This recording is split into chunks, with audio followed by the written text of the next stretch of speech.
Death Battle has had a handful of characters from animated shows on their series in its 10-year run.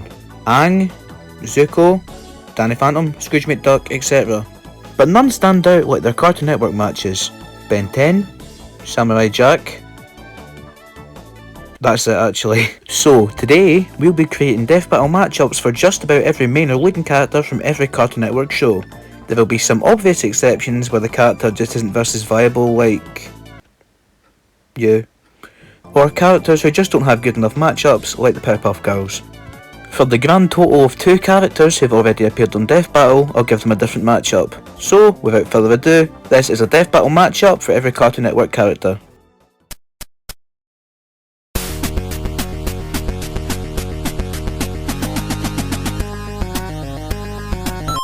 Finn vs Toon Link. We spoke about this one in my matchup for every Super Smash Bros. Brawl character video, but in short, they're both young, short, cartoony fictional protagonists who fight using an array of weapons including swords and travel with their animal companions. Finn probably wins despite not having the wider arsenal, but he does have greater strength and durability feats such as being able to hurt Marceline, who's moon level and running around with broken legs. Oh, and this. Hey kids. Jake vs Luffy. They're both stretchy and that's all you need to know. I'm not explaining this one in too much detail.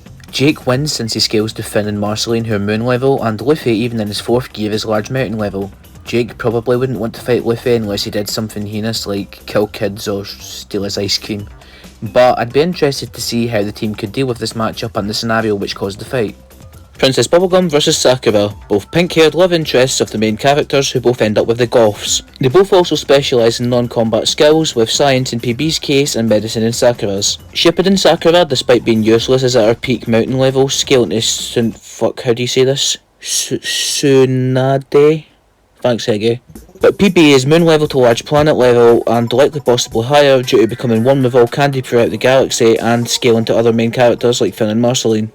Steven Universe vs Captain America, both formerly timid and weak fighters who are still raring to go into battle, who have developed their own skills enough to be one of the world's strongest heroes to lead teams of other heroes who are all arguably stronger than them.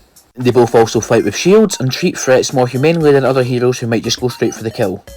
Captain America takes experience by a long shot, but Steven should take strength since despite MCU Captain America being able to block attacks from and harm Thanos, Steven is on par with other crystal gems like Garnet who hit Amethyst into sand with enough force to turn it into glass while intentionally not hurting her, and he also has more ways to block attacks with his shields and bubbles. The two of them both tend to avoid fighting humans and de-escalating situations wherever possible, but if it comes down to it, and if he's able to deliver a blow hard enough without being worried about the consequences, Steven wins.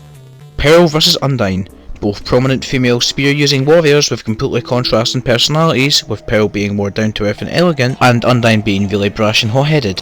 From my understanding, Pearl takes experience fastly and also intelligence, durability, power and strength, but Undyne takes speed as far as I know, and she can bypass conventional durability with her soul manipulation like most of the Undertale cast. Pearl outclasses Undyne in just about every way, but I think it would make for a great fight. Imagine a scenario where Undyne was challenging Pearl over something stupid like the fact that Steven's a human or something, and Pearl just politely telling her to fuck off, only for her to be attacked and have to be taken out eventually by a merciful Pearl. Garnet vs All Might, both strong heroes who specialise in punching and both also help protect their teams, including their formerly powerless proteges, and both have hidden their true selves behind their hero identities. All Might eventually is forced to turn back to his normal form if he's in his hero form for too long, so Garnet could pretty easily just wait it out and then defeat him. The two are fairly equal in terms of strength and durability in their hero forms, but Garnet is a lot faster, meaning she's likely to dodge most of All Might's attacks and land several before he's able to even land one. Even All Might in his prime with no time restriction is no match for Garnet, not to mention her future vision allowing her to see what's about to happen with enough time to act on it and use it to her advantage. All of this in combination with her rocket fist projectiles places her above All Might in my mind.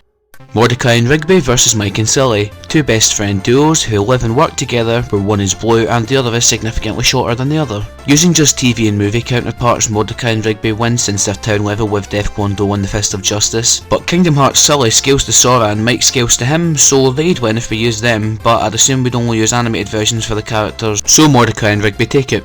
Pops vs Azrael, both unassumingly strong beings with godlike powers, and this one's a bit of a stalemate, but most of Azrael's stats are debatable, whereas Pops is ever well grounded, and well grounded above Azrael's, so we'll side with him.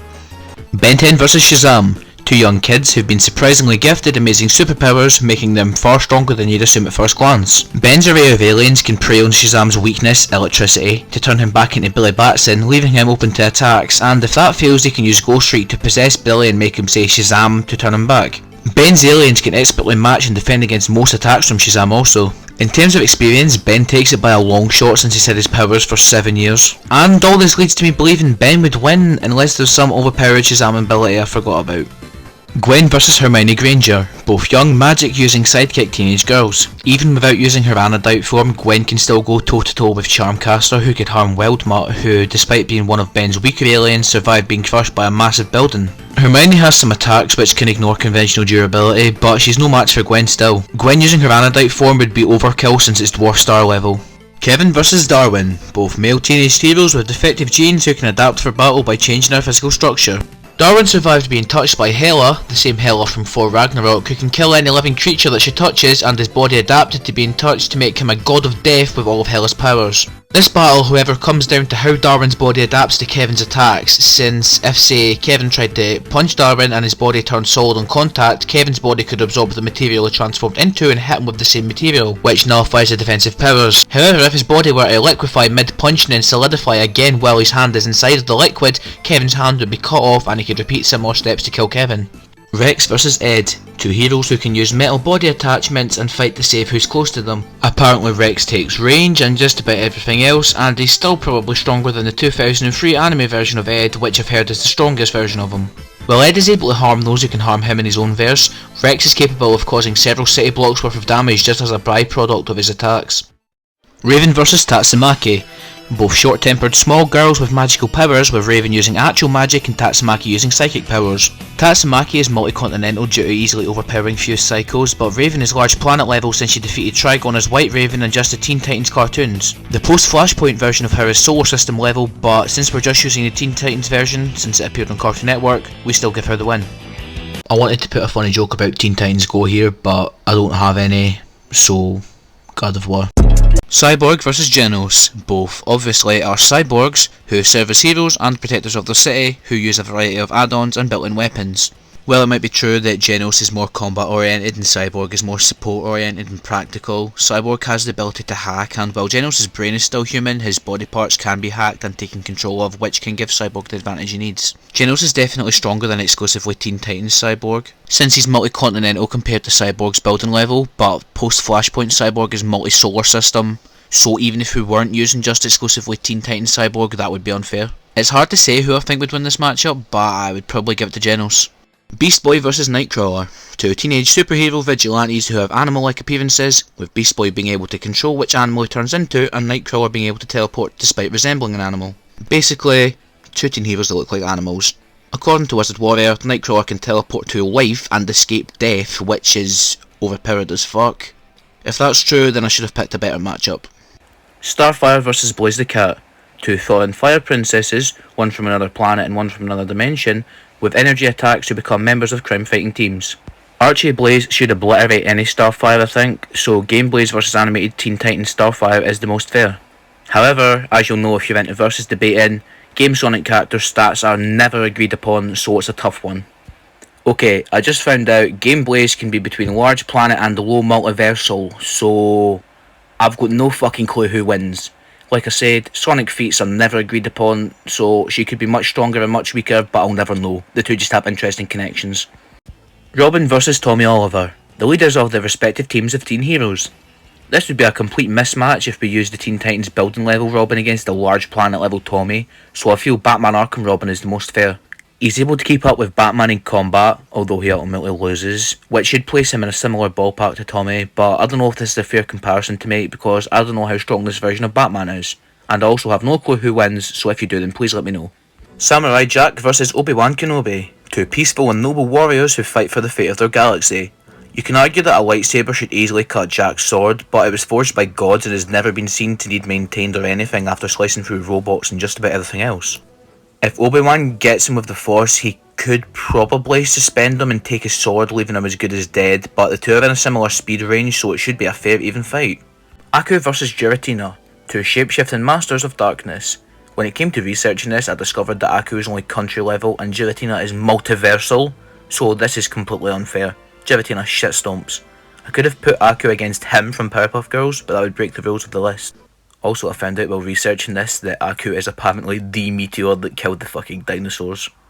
KO vs Deku, two unlikely underdog heroes in training. Apparently they have nearly equal stats in base forms, but with TKO being much more powerful.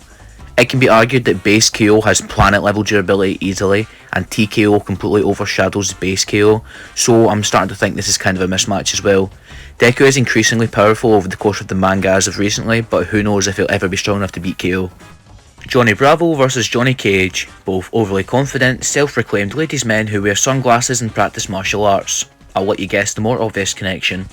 Cage has building level feats apparently, such as defeating Shinnok, but Bravo has mountain level feats with the amount of force he can generate while flying, and he can even be pushed to island level for surviving a volcano. Johnny Cage has ancestral powers however, which can instantly block attacks and threats that he isn't even aware of and create barriers to protect himself. Lackluster tells me Cage wins and he's the Mortal Kombat expert, so I'll believe him. Dexter vs Jimmy Neutron, two boy geniuses from animated shows with immense arsenals of crazy homemade inventions. Apparently what gives Jimmy the edge is his versatility and level-headedness, even though Dexter has more destructive abilities. Even his monster form and mech can be matched by Jimmy as he's faced similar threats in the past. The Jimmy Timmy Power Hour special proves that Jimmy's lab is the greatest in the multiverse, meaning his IQ is likely much higher than the 210 that he claims, meaning he'd likely be able to come up with a better plan on the spot to defeat Dexter than Dexter could for him. Gumball vs Felix the Cat, both iconic animated cats with fucking crazy Toon Force abilities. I'm not even gonna lie, I don't have a clue who wins, but I've heard both are cosmic level, but this would make for an enjoyable episode.